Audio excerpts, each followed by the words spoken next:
Okay, class, well, it's January 30th, and that means it is time to start a new week in our research and design class. And so it's good to have you back. One thing that I had not mentioned before, and my students maybe told me not to mention so much, is that this is a hard class. I scared them a lot, I guess, by saying this, but the truth is that this is a difficult class, and it's hard to get through. So if you're going to get through, you got to stay on time with things, you got to be on task, and always be working on it. And so that's just one thing to note. It's certainly one of the hardest classes that I teach, the hardest class that I teach. There's a lot of work to it, and we just got to get you ready to do some good papers and some good writing and some good research. So that's what this class is about. Thanks for submitting the city certification. It is long, it does take a while to get through, but it's important for you all to know those ethical research guidelines as you complete that activity and that assignment. So it's good to have those. I believe I have all those graded who've handed those in, so you can take a look at your grade on that. And just to look at the activities now for this week. As we go through, it's January 30th, so you're going to read and do the quiz for chapters 4 and 5. And so that's part of the activities for this week. There's also a reviewing the literature discussion that starts this week. So the library databases are typically the easiest and reliable to use. And so you're going to share some databases that you have found helpful in finding good quality research reports, and maybe professional organizations that contribute to your area of interest. And remember, as with all discussions, you need to post your own response to this prompt and also to respond to 2 other students' responses, at least. And then finally, we're going to finish out the learning modules. So take a look at those and to go through the quizzes and activities for evaluating information and extending information, as well as these ones on using information or synthesizing information. And so that, I think, will finish up the learning modules to help you to get started on those APA citations and the information that literacy type of activities that you're going to need to be doing in this class. So those are the activities for this week. And just as we look at the different examples to move you forward, you're preparing for next week's assignment, which is the preliminary literature review. And so again, you're going to use the annotated bibliography or reference list that you have been creating as you have read research reports. And hopefully you continue to read those 2 to 3 research reports every week and make an annotated bibliography entry for each one. You're going to weave these into a nice literature review, preliminary literature review due next week, the end of next week, on February 11th at 11:59 p.m. And so what you have to do is, again, categorize the studies logically according to focus of studies and results. And you're going to be writing your own original summaries of these studies. You're not going to just say what Smith and so forth found that you read about, but you're actually going to compile them and say, I'll be talking about these types of studies in this section, and then talk about those studies, and then you'll say something like, overall, the findings from these different studies point to the fact that X, Y, and Z, and that's your own original addition to that. The writing should flow logically and systematically, and there are 7 to 10 sources that should be included in this assignment.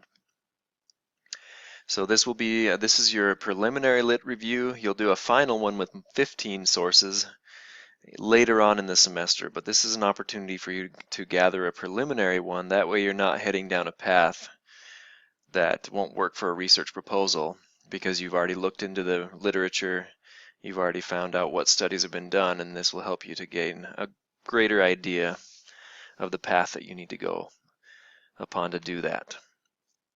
So those are the activities for this week and the gearing up for next week. But as we look at that literature review, I've got a good reference, Google Scholar. Google Scholar is a great reference in addition to the library database resources that hopefully you have been using to find your research reports.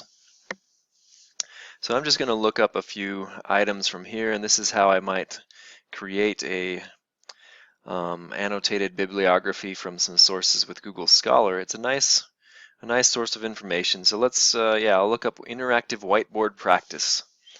And here you have choices of the different types of range of dates you might want to use. Maybe you want to just do since 2013 or 2016 or whatever you want to do for a custom range. And then you do a search, and oftentimes what it has is a list of the reference right here, but there's also a link to the actual work. So there's a PDF from ResearchGate right there for this Gaming as Epistemic Practice article. So that's nice. Let's take a look at this one then. Let's say this is one that I would really like to use. I read through it. I read the abstract. It looks like it's what I want. And then I go to read like the methods and how did they find the information that they were finding, methodology section. So that tells me it's a research report. And it tells me the research design. And then, of course, the big part of this that I want to for sure read is the findings. And then a discussion on the findings, so that I understand what the findings were with regard to this report. And this is something that I definitely want to include in my preliminary literature review, let's say. So if I go back to the page before where it lists the results of the search, I can actually easily cite this article. If I click on this cite button right here, it gives me a nice APA version of that citing. So let's copy that and paste that into my annotated bibliography here. Now hopefully you have some of these already, so in my example I might not. So I've got that there. There's the APA format citation. Now I do need to check it according to the things that I've been learning in this class, right? I'm going to make sure that everything's italicized correctly and so forth, and not capitalized too much or too little or whatever it is. As I examine that, it looks like it checks out pretty well. And then I go back and I'm going to, for my annotated bibliography or annotated reference list, I'm going to look at the information here and write down the things that are pertinent to me.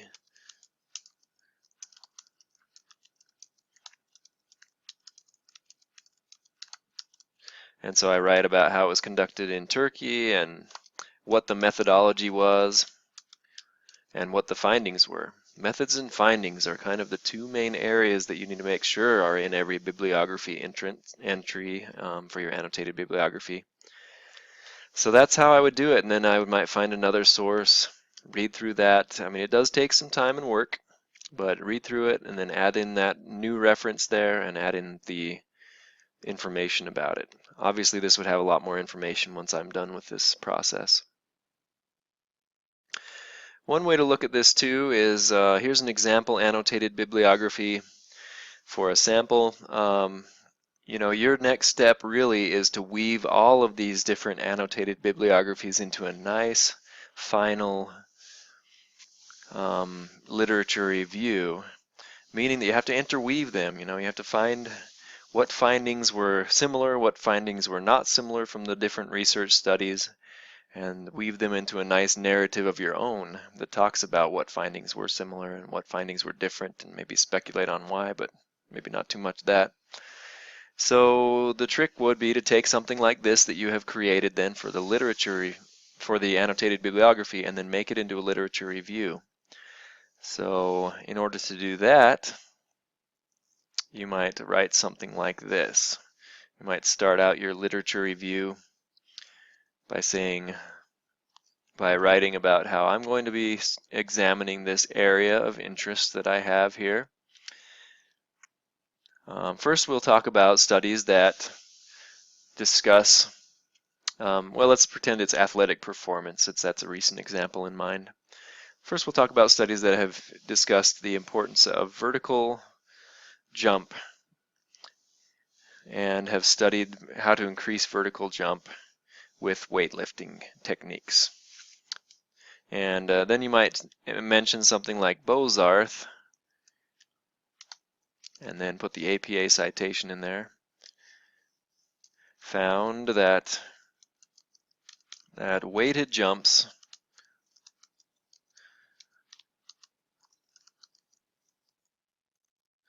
provided athletes with better vertical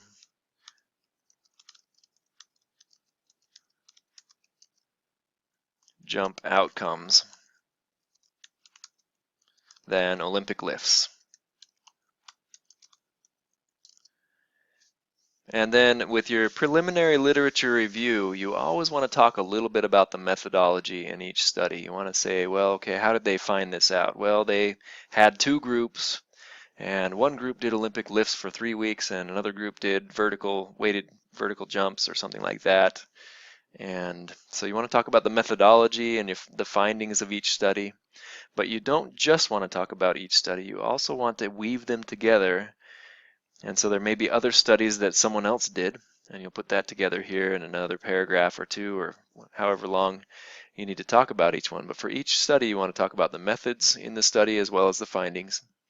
And then after all those have been talked about, you want to say, okay, overall then, findings indicate that perhaps weighted vertical jumps for athletic training are better than Olympic lifts for supporting vertical jump outcomes.